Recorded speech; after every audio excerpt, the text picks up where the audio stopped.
मंगल गान गला है किनका नंद बाबा आए रुपनी में सब उमर गिला भगवान के महोत्सव मनबे बधाई मनबे के भगवान के बधाई मनेबे हाथ उठाओ सब। आज केवल जगदीश बाबा के घर आनंद नहीं, आज सभी के घर आनंद होगा। हमारे जगदीश बाबू बधाई तब होगी आज 11,000 रुपया बधाई में लगेगा और एक सोने की अंगूठी। आइए हमारे यजमान जी तब बधाई होगी और आज सबको बधाई देना पड़ेगा। हमारे सभी कलाकार को, साउंड वाले को, टेंट वाले को, क्योंकि ऐसा मौका बार बार नहीं मिलता। और आज रूठेंगे भी, हंसेंगे भी और हंसाएंगे भी और सबको नचाएंगे नचाएंगे। क्यों? आज कन्हैया का जन्म है। आइए हमारे यजमान जी, पहली बधाई आपसे 11,000 रुपया दिनेश बाबू जी। आइए उसके बाद जिनको जो बधाई देने होगी हमारे यजमान जी को छोड़ करके यहाँ पे टोकरी रखी है जिसमें भगवान को बिठा के लाए थे। सुरेश जी उस टोकरी में रख देंगे और सुरेश जी भी आएंगे। इस टोकरी में पथिया जकरा कहे चुए में जकरा दे बाक में बधाई तो दे। और जो वस्त्र लाए होंगे वो भगवान के पास चढ़ाएंगे। और जो जो लुटाने के लिए है, चॉकलेट, बिस्कुट, पैसा, जो सामान है लाएं।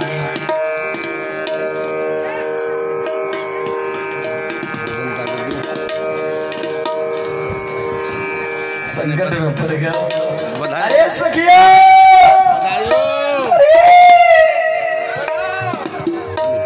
कहाँ एक माइक नहीं है चालू। मर गई की जिंदे तो एक कछु पत्तो है। अरे रूपनी में राधे रूपनी में काहे गो चोखो लाला प्रकट भयो जगदीश जी को घर। लाला हाँ मैंने तो सुनी ना है लाला भयो, मैंने जो सुनी लाली भैया लाली। अरे लाली ना ला काला लाला ला ला ला पहले बधाई ला।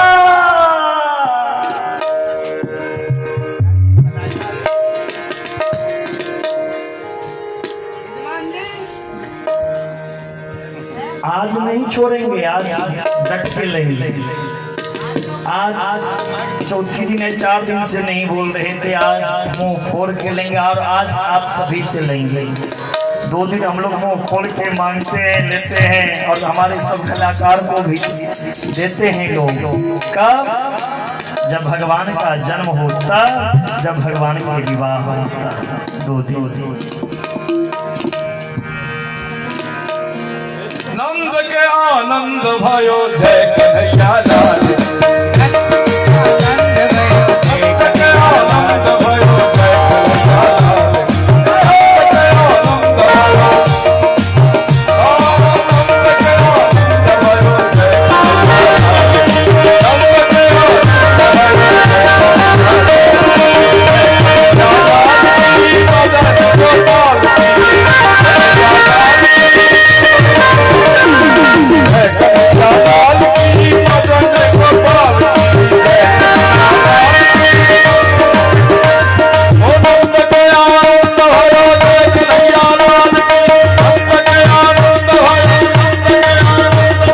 नंद के आनंद भयो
ऐसा नहीं का चलो किया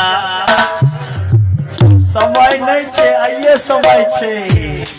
कहावत में छे ने जियो लुटावे पानी सभी को दीजिए। दिनेश बाबू,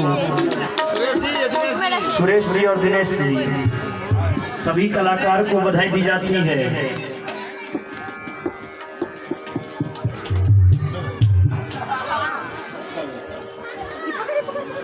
हाँ, कृष्णा का दलिए। क्या नाम है? क्या नाम है आपका? भगवान कृष्ण के भाई साहब नाम बता दीजिए। यहाँ भगवान कृष्ण भगवान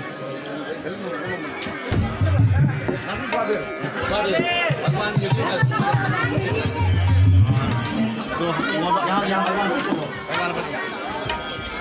क्या नाम है? राम राम से बारी बारी आरब कुमार शाह जी भगवान के जन्म महोत्सव में 1005 रुपया दिए हैं। आरब कुमार शाह भगवान के जन्म महोत्सव में 1005 रुपया दिए हैं। भगवान उनको सदा कल्याण करे कि घर परिवार को आज नंद द्वारे मधैया बाजे आज नंद द्वारे लखन जी का बेटा आज नंद द्वारे मधैया बाजे आज नंद द्वारे मधैया बाजे मधैया बाजे मधैया बाजे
द्वारे बधैया बधैया बाजे आनंद द्वारे बधैया बाजे आनंद द्वारे बधैया बाजे आनंद द्वारे बधैया बाजे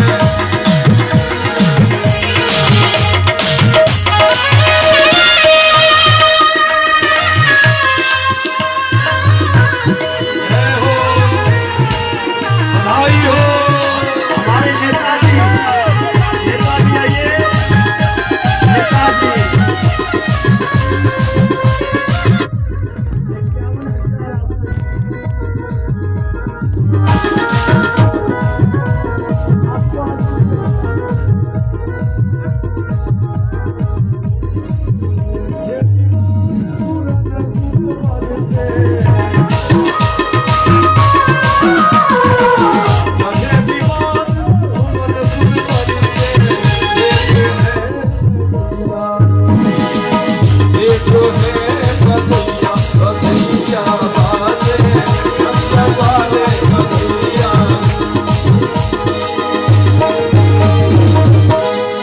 हमारे कलाकार लोगों का कहना है कि बधाई तो एक पैसा भी नहीं मिला। इसलिए नहीं गाएंगे। श्री राम जी का भी हुआ, श्री कृष्ण जी का भी हो रहा है, तो जजमान जी बजाएंगे ही नहीं।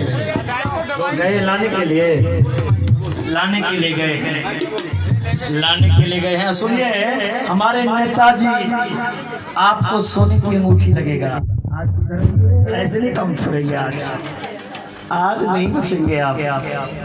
नेताजी मंच पे आइए। इतने बड़े नेताजी के यहाँ आए हैं, अगर 1,50,000 रुपया भी बधाई में ना मिले, इस बाजार के इतने बड़े सेठ जी के यहाँ आए हैं, वहाँ पे छोटी सी बधाई लेके जाएंगे। अरे हमें भी याद रहे, ताकि अभी कई जगह कथा करनी है। हम जब गए थे रुपनी में तो इतनी बधाई मिली। ब्रज में है रही जय जयकार, नंद घर लाला जायो है।